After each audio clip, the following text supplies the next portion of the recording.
Good morning. Good morning abụghị ụtụtụ ọma. Ọ bụ na mmadụ tetụla n'ala Igbo, na-ekwu ala Igbo anyị bụ. Ihe a na-agwa onye ahụ bụ ịsaala chi, ịbọọla chi, itetala.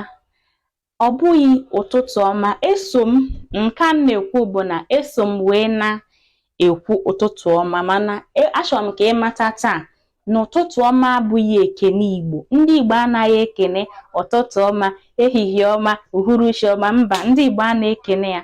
Ndị Igbo, ihe ga-ama bụ na ekele ndị Igbo na-abụkarị n'ajụjụ. Maka ekwekwe mmie mbụ nsị na onye Igbo na-achọ okene gị ka gị na-akparịta ụka taa.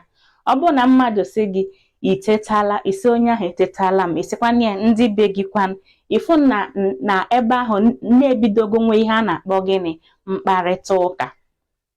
Ya mee ndị Igbo na-eji ekele ịsaala chi, ịbọọla chi, itetala. Ọkwa nnọọ na uhuruchi asonye dị ụdị ahụ ka chi fo, mana ihe ahụ anyị na-afụfa ọma anyị tụgharịzie good morning ka ọ bụrụ ụtụtụ ọma. Ị nwere ike ka na-ekene, mana achọrọ m ka ị mata tata na ụtụtụ ọma abụghị ekene Igbo. Ihe anyị na-ekwu bụ gịnị?